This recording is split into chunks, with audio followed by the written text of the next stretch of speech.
सभी बच्चों का हार्दिक स्वागत। सांख्यिकी में आज हम पढ़ने वाले हैं प्रायिकता सिद्धांत, थ्योरी ऑफ प्रोबेबिलिटी। देखिए, प्रतिदर्श अनुसंधान प्रायिकता पर निर्भर करता है। यहाँ पे प्रतिदर्श का मतलब होता है सैंपल से, और अनुसंधान यानी कि इन्वेस्टिगेशन या रिसर्च। तो जब कभी भी आप सैंपल रिसर्च कर रहे हो तो ये प्रायिकता अर्थात प्रोबेबिलिटी पर निर्भर करता है। सवाल ये है कि प्रोबेबिलिटी होती क्या है। तो ये एक गणितीय धारणा है, मैथमेटिकल कॉन्सेप्ट है प्रायिकता। कॉर्नर कहते हैं कि प्रायिकता हमारी इस प्रत्याशा का मतलब होता है एक्सपेक्टेंसी, यानी कि आशा कह सकते हो। प्रति आशा से बना है प्रत्याशा। प्रत्याशा मतलब हम कोई काम करते हैं तो हमें जो किसी से एक्सपेक्टेशंस हो जाती हैं उसे हम बोलते हैं प्रत्याशा। बदले में जो हम किसी से आशा करते हैं वो प्रत्याशा होती है। प्रत्याशा, इसे एक्सपेक्टेंसी बोलते हैं।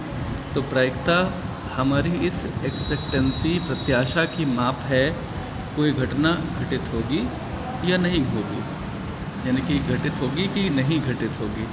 यदि किसी घटना के घटने के प्रकार अल्फा और घटना ना घटने के प्रकार बीटा हों और हम इसे मैथमेटिकली तय करना चाहें, डिटरमाइन करना चाहें, तो किसी घटना के घटने की प्रायिकता किस तरह से होगी।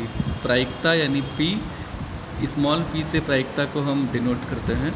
तो P is equal to A alpha. Alpha means आप इसे A भी पढ़िए, हाँ ये A B ही है बेसिकली, स्मॉल a और स्मॉल b, अल्फ़ा बीटा नहीं है, सॉरी। तो किसी भी घटना के घटने की और किसी भी घटना के ना घटने की अगर हमें पता करना हो प्रायिकता, तो प्रायिकता क्या होगी, it is equal to A upon A plus B. और उस घटना के ना घटने की प्रायिकता क्या होगी, उसे हम Q से डिनोट करते हैं। Q is equal to B upon A plus B.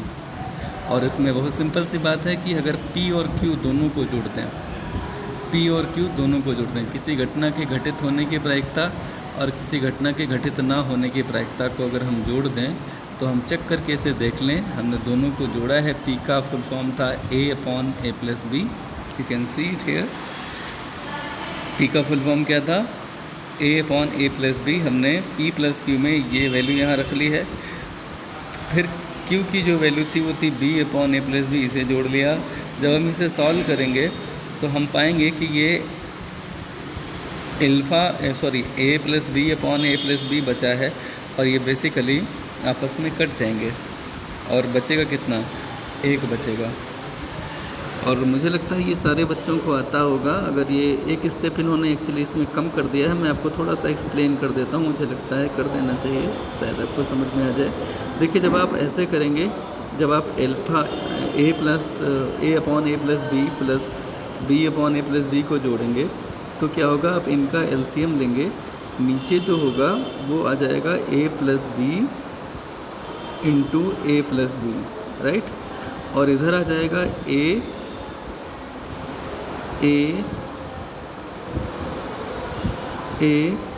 था ही पहले से, अब ये इधर जाके मल्टीप्लाई होगा, तो ऐसी स्थिति में आएगा ब्रैकेट में A प्लस बी, ठीक है। फिर बीच में प्लस का साइन है, यहाँ होगा B और इधर होगा A प्लस बी मल्टीप्लाई में। अब आप क्या करो कि आप A प्लस बी दोनों को कॉमन ले लो। तो A प्लस बी जब आप कॉमन लोगे तो यहाँ इस पूरे पद में A प्लस बी कॉमन लेने के बाद क्या बचेगा, A बचेगा, और यहाँ A प्लस बी कॉमन लेने के बाद क्या बचेगा, B बचेगा।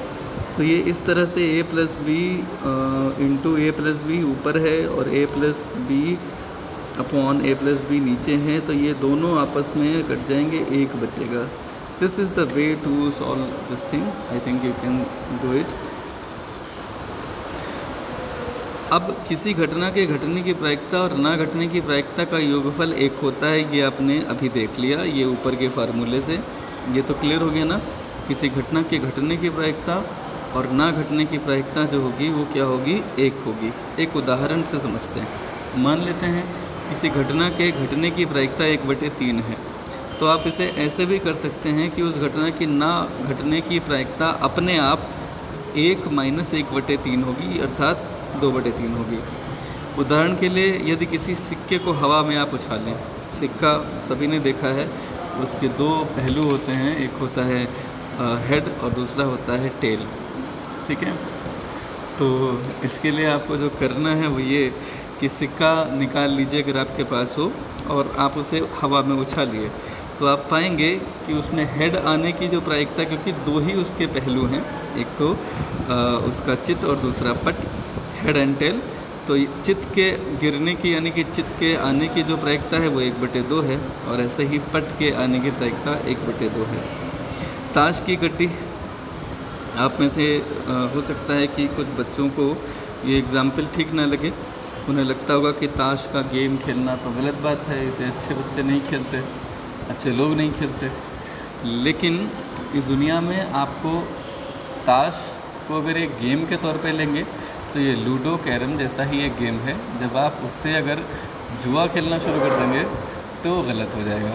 This is just a game, and as a game you should know about the rules and regulations of any game. Chess खेलते हैं, आपको उसके रूल्स पता होने चाहिए।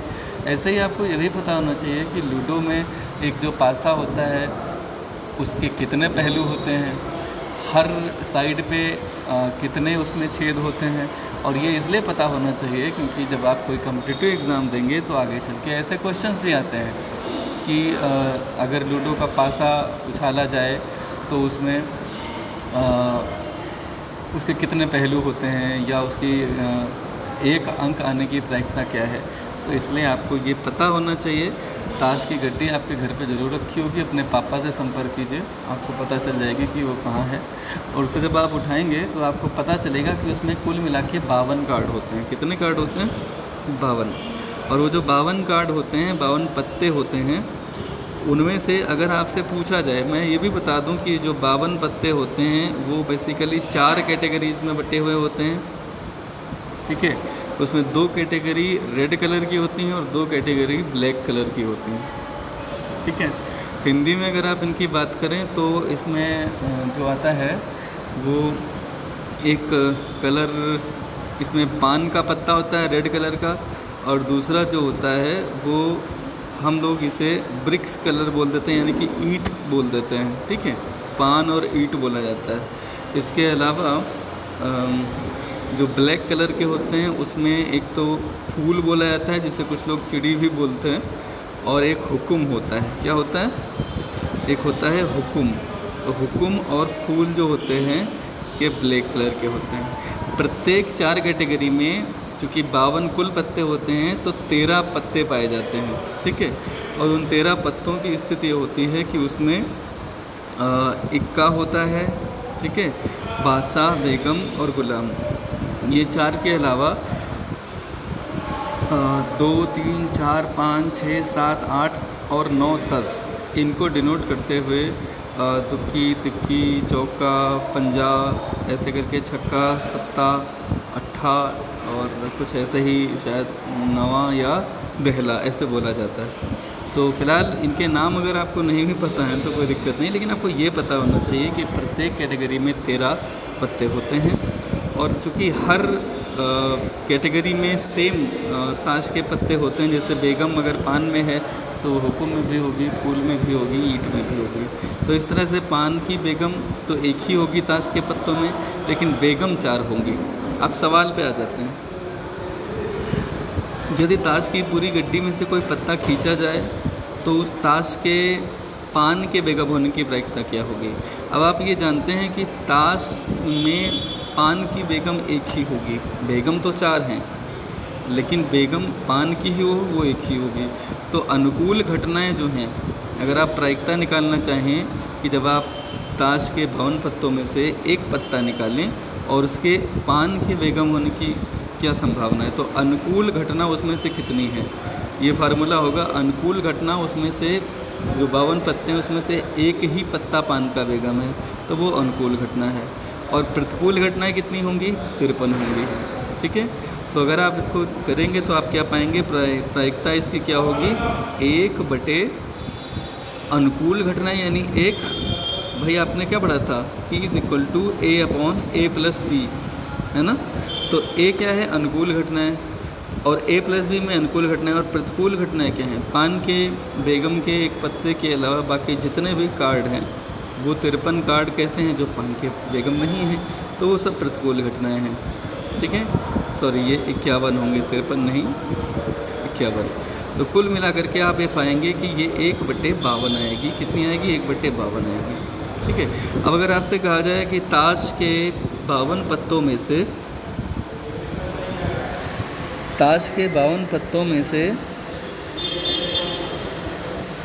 इक्का खींचा जाए, अगर ताश के 52 पत्तों में से इक्का खींचें आप, ठीक है, तो इक्का होने की प्रायिकता क्या है? तो इक्का की होने की प्रायिकता जो होगी वो 4/52 हो जाएगी, क्योंकि ताश के कुल 52 पत्तों में से जो है आप पाएंगे कि 4 इक्के ही होते हैं। तो अनुकूल घटनाएं वहाँ पर 4 हो जाएंगी और प्रतिकूल घटनाएं जो होंगी वो 48 हो जाएंगी।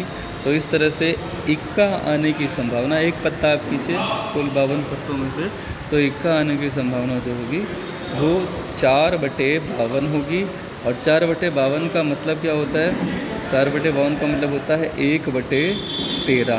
ठीक है, ओके, 4/52 का मतलब क्या होगा? 1/13। इसे आप सॉल्व कर सकते हैं। ठीक है, क्यों? क्योंकि चूँकि ताश के 52 पत्तों की गड्डी में 4 इक्के होते हैं। तो मुझे लगता है ये आप समझ गए होंगे। दरअसल प्रायिकता एक अनुपात है, प्रायिकता एक अनुपात है। निश्चितता की स्थिति में इसका मान हमेशा 1 होता है, लेकिन अगर ये निश्चित नहीं है तो मान 1 नहीं होगा।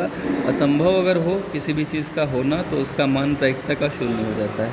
प्रायिकता सिद्धांत से हमें पता क्या चलता है? हमें ये पता चलता है कि यदि किसी समग्र में विभिन्न इकाइयों के चुने जाने की समान संभावना हो तो उसमें से कुछ इकाइयाँ अगर छाँटी जाएँ तो चुने हुए प्रतिदर्श में, यानी कि चुने हुए सैंपल में विभिन्न विशेषताओं वाली इकाइयाँ उसी अनुपात में होंगी जिस अनुपात में वो पूरे समग्र में पाई जाती है। ठीक है, इसका मतलब ये है कि आपने ये पढ़ा है कि जैसे कोई क्लास है 40 बच्चों का और उसमें 10 बच्चे सांख्यिकी के हैं और 30 बच्चे ऐसे हैं जो बैंकिंग के हैं। ठीक है, तो आप इनका अनुपात अगर देखें तो ये कुल पूरे 40 बच्चों की क्लास में अनुपात क्या है? 1/3, यानी कि सांख्यिकी और बैंकिंग का अनुपात क्या है? 1/3। और मान लिया आप इसमें से 40 बच्चों में से 8 बच्चे चुनते हैं। कितने? 8 बच्चे। तो अगर आप 8 बच्चे चुनते हैं तो इनका वो जो 8 का सैंपल आएगा, प्रायिकता का सिद्धांत ये कहता है कि वो जो बच्चे चुने जाएंगे उसमें वो जो 8 बच्चे आप रैंडमली चुनेंगे तो उसमें से 2 बच्चे ऐसे होंगे जो सांख्यिकी के होंगे और 6 बच्चे ऐसे होने चाहिए जो बैंकिंग के होने चाहिए। यानी इनका अनुपात जो है वो लगभग 1:3 ही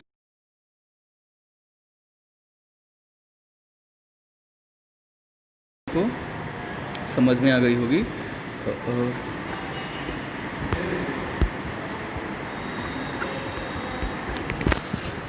तो अभी तक हमने ये जाना कि ये जो सिद्धांत है, इस सिद्धांत के आधार पर यह स्पष्ट है कि दैव प्रतिदर्श यानी रैंडम सैंपलिंग, जो आपने पीछे सुना था ना, रैंडम सैंपलिंग, इससे पर्याप्त रूप से समग्र जो भी आप प्रायिकता, जो भी आप दैव प्रतिदर्श नियम से जो भी आप सैंपल चुनोगे, ठीक है, ये समग्र की विशेषताओं को पर्याप्त रूप से प्रदर्शित करता है, यानी कि प्रदर्शित करता है।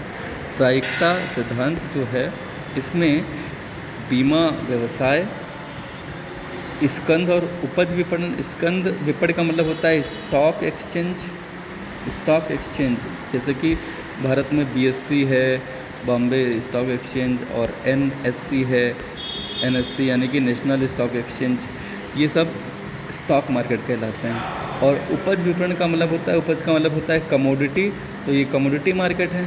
तो इंश्योरेंस सेक्टर हो या स्टॉक मार्केट हो या कमोडिटी मार्केट हो, इनके व्यापार में प्रायिकता सिद्धांत जो है वो बहुत महत्वपूर्ण भूमिका निभाता है।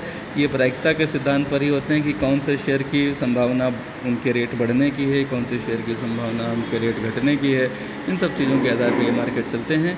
इसी सिद्धांत, जिसको हम प्रायिकता सिद्धांत जानते हैं, सांख्यिकी के अन्य 2 सिद्धांत बने, जिनका नाम है, एक का नाम है सांख्यिकी निमित्ता नियम और दूसरे का नाम है महांक जड़ता नियम, वो बने इसी सिद्धांत के आधार पर। इन नियमों को हम आगे की वीडियो में जानेंगे।